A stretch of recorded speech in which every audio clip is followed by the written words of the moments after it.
Hello everyone, now I will show you how to set up your NETGEAR router. And before starting, if this video helps, please support me. I donate half of all donations to shelters. You can find more details in the description below. So the first thing that you will need to do is to turn on your router. Take the power adapter. Plug one end of the power adapter into an outlet and the other into the router.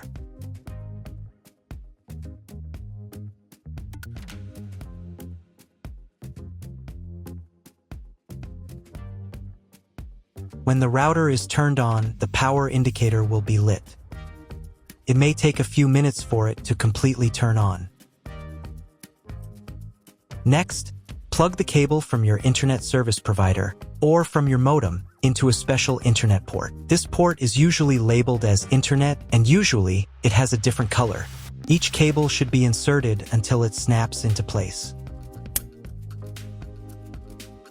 Now you need to restore the router to its factory settings. Hold down the reset button on the router for 10 seconds. Wait until the indicator lights on the router start flashing. Sometimes this button is located inside the router casing to avoid accidental pressing. In this case, use a thin object to press on it.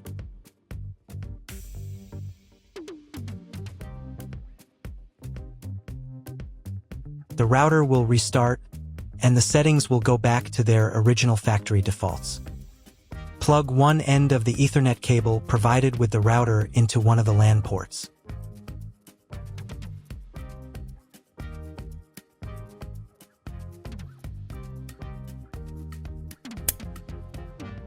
And plug the other end of the cable into your computer's Ethernet port.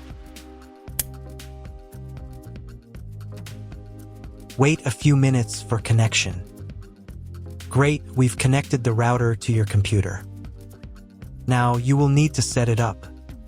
But first, let me show you another way to connect the router if you do not have an Ethernet cable or your computer does not have an Ethernet port. Connect the router to the power adapter and cable from your internet provider. This will enable Wi-Fi. If your router is new and hasn't been set up, your Wi-Fi network will be named after the router. Your router has a unique Wi-Fi network name and password printed on a sticker. Connect to it. Great, you've connected to the router. Now let's start setting it up. First, open your browser and go to the URL that you see on the screen. Use the address bar instead of the search bar.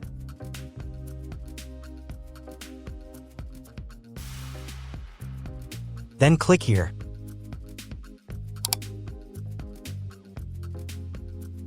Read NETGEAR terms and conditions and click I agree button. And click Next.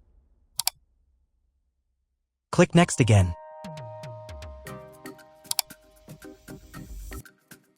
If your router settings do not look like mine, it means that your router has a different firmware. I made a video for every firmware type. You can find all the links in the description down below. The first thing you need to do is set up a new password. The admin password is used to log into your router's web interface. Pay attention to the password requirements. Write your new password in the first field and duplicate it in the second field.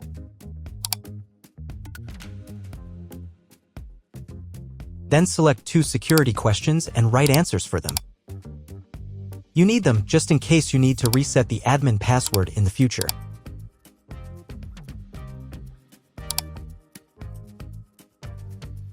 On this page, you can customize your network name and password. Click Next. If your browser does not redirect after 2 minutes, reload the page. On the next page, you will find the information you need to connect to a Wi-Fi network. If you were connected using the preset Wi-Fi credentials, it's time to connect using the new Wi-Fi credential. If you want, you can print them out. Click Next.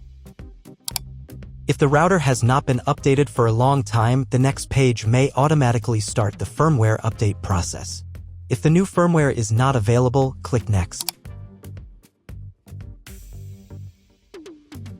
After updating the firmware, you may be redirected to the NETGEAR website where you can register your router. If you want to, you can do it. I'm just going to close this window because I'm not going to do that.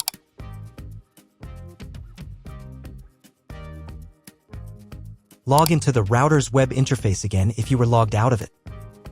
Enter the standard username, admin, and password that you created a few minutes ago. Press Sign In button. Close this window.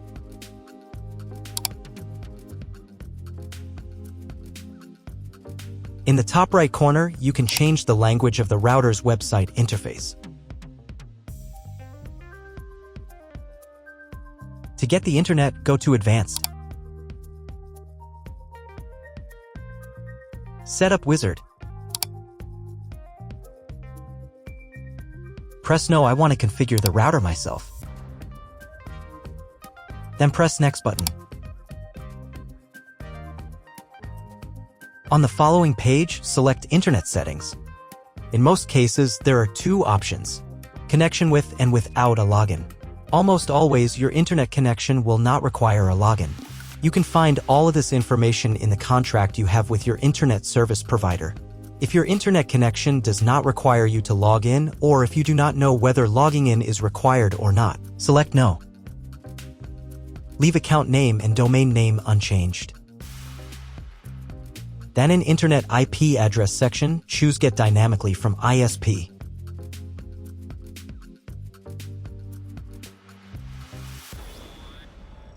In the DNS section, select Get Automatically from ISP as well. You will need to clone the MAC address of the primary computer if your ISP only allows internet access to a specific MAC address. Select Use Default MAC Address. If you are not sure about these settings, check again that your settings are the same as mine.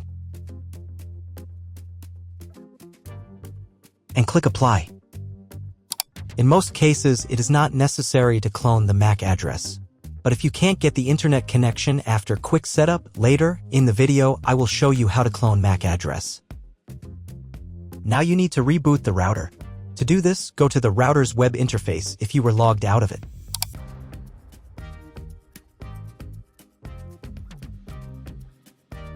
Go to Advanced. Advanced Home. Click on the Reboot button. And click Yes. After restarting, wait a few minutes and try Googling something. If it doesn't work, check all the cables. They must be connected properly. Then log into the router control panel again.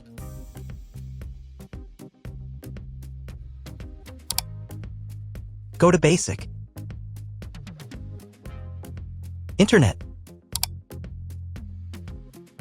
And choose Use Computer MAC Address.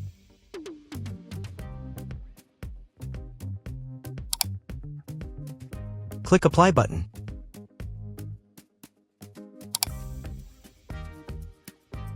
And then reboot router again. Go to Advanced. Advanced Home.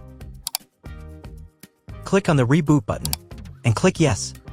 After the reboot, wait a couple of minutes and try to Google something again. That's all. If my video was useful, please support my work. I donate half of all donations to shelters. You can find more details in the description below.